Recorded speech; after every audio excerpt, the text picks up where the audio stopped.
same. We love what we hate. We lie, but we know we can't water what doesn't grow. Give up, let it go. Hanifatul Hidayah itu memang kalau dari segi kemurusan Mbak, itu adalah teman-teman ibaratnya ya teman-teman yang dulu ngaji lah, ngaji dengan saya itu.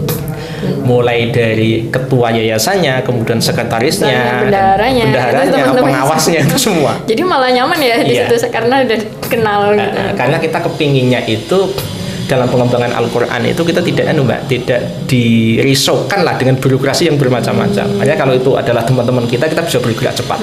Dan juga satu tujuan. Betul. Lalu teman-temannya ini ada berapa Pak? Kalau yang fokus di Hanifah itu 5 dengan saya. 5? Ya, yang memang betul-betul fokus ya. Hanya mereka tidak kemudian nyambi di lembaga yang lain. Berarti selain 5 itu ada yang beliau itu nyambi itu. Berarti ada?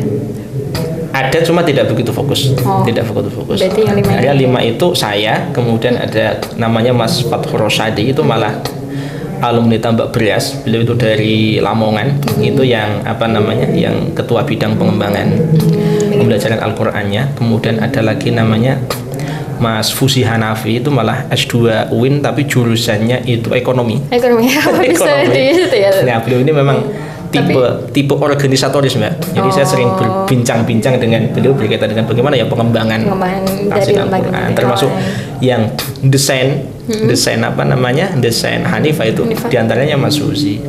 Ada lagi Mas Maulana, itu malah jurusan sastra Inggris. Ya, kok bisa jadi ke situ gimana itu?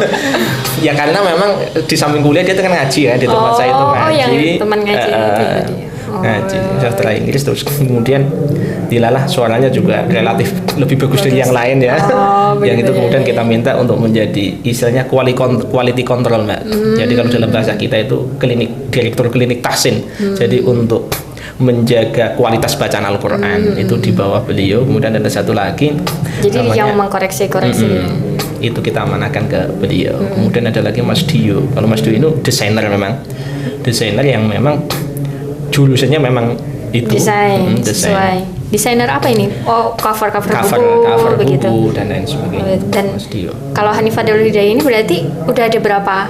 Namanya apa ini? Santri atau siswa atau? Iya, kita menyebutnya santri karena memang non formal gitu. Ada berapa Pak sekarang? Kalau sementara ini dari anak-anak nih. Dari anak-anak kita mengelola ada beberapa TPA, baik yang kita yang memang menginisiasi mendirikan rumah kemudian kita pakai untuk ngaji. Ada juga yang kemudian masjid yang kita minta untuk di backup pembelajaran Al-Qur'annya dengan Hanifah. Termasuk kita datangkan gurunya. Gurunya itu dari mana itu Pak mencarinya? Gurunya itu dari teman-teman yang kita rekomendasikan. Kebetulan kita juga punya binaan di berarti ada pelatihan jadi guru Hanifah. Ada teman-teman biasanya yang kita minta sementara ini dari teman-teman Surya Global, kampus Surya Global itu kebetulan Hanifah itu kan memang punya kerjasama. Jadi mahasiswa semester 1 katakan begitu semuanya tahsin Al-Qur'annya menggunakan metode Hanifah. Dan kemudian yang mengajar adalah teman-teman yang sudah semester atas yang kemudian kita seleksi. Ya biasanya kalau kita butuh pengajar kita ambilkan dari itu. Begitu. Jadi nah, tadi yang anak-anaknya berapa? Ada berapa Pak sekarang?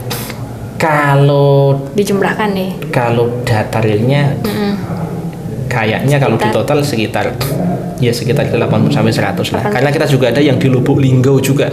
Lubuk Linggau itu daerah Sumatera Selatan. Udah sampai luar Jawa ternyata. Di luar Jawa itu ada teman-teman yang mengembangkan Hanifah. Yang megang di sana siapa Pak? Itu ada dulu mahasiswa UIN yang kebetulan pas di Jogja itu kenal ya dengan saya, sempat ngaji juga. Kemudian di sana nikah, kemudian mengembangkan tahsinul Quran dengan metode Hanifah itu tadi. Berarti kalau ditotalkan dari yang anak santri, yang anak-anak itu 80 sampai 100 itu sudah sama yang di Jogja itu. Udah sama yang di Sumatera itu tadi? Iya kayaknya lebih. Tapi kita memang Mbak, di samping itu kita juga mengelola mahasiswa. Yang mahasiswa itu yang banyak. Berapa itu Pak yang dari mahasiswa? Mahasiswa itu kita juga kerjasama dengan Fakultas Tarbiyah UIN kan. Itu sekitar 300-an mahasiswa yang kita yang kita bina. Kemudian juga di Surya Global juga di angka itu. Itu jadwalnya menyesuaikan kan mahasiswa kan pasti ada masuk kuliah kan ya. Nah itu bagaimana Pak Itu menyesuaikan? hari Sabtu. Oh harinya Sabtu. Jadi seminggu sekali. Dan untuk yang apa namanya yang membina memang kita rekrutmen dari mahasiswa di kampus itu. Nah kita dari Hanifah itu membina pembina istilahnya, pembinanya yang kita bina. Terus yang pembina ini ngajarin adik-adiknya itu. Yang adik-adiknya itu. Cuma quality control tetap di kita. Tetap di kita semua. Jadi kayak menghasilkan produk tapi tetap dari mahasiswanya itu sendiri betul. Begitu ya. Karena emang kalau dengan temannya itu yang satu universitas memang kadang biasanya lebih nyambung gitu. Oh, lalu dari pekerjaan Bapak ini kan tadi lulusan PPA. Nah di kita ini stay juga ada yang lulusan PPA nih Pak. Mungkin bisa nggak bekerja seperti Bapak gitu? Ya bisa saja. Yang penting punya himmah, yang punya cita-cita. Jadi seseorang itu akan bergerak dengan dua hal, Mbak. Okay. Yang pertama adalah dengan niat ushotiko. Yang kedua dengan himmatul aliyah. Jadi seseorang itu kalau punya niat yang baik dan cita-cita yang tinggi dan mau mengupayakan, insya Allah akan tercapai cita-citanya. Berarti dulu Bapak ambisinya juga? Iya, saya memang mungkin karena melihat orang tua mengajarkan Quran. Jadi terinspirasi. Iya, melihat orang tua mengajarkan Quran, kemudian juga apa namanya, YouTube berkecimpung dengan Quran sehingga juga, memang corok cita-citanya ya mengarah ke sana. Iya, terus anak-anak Bapak sekarang umurnya berapa ini? Masih kecil atau? Ada yang kecil, ada yang sudah besar. Jadi anak yang pertama itu di kelas 3 SD. Oh, yang paling besar. Itu saya pondokkan malah Mbak. Oh, dipondokkan berarti sekolah sambil iya, di pondok pesantren An-Nur Ngrukem, teman jam sebelah Nawawi Abdul Aziz.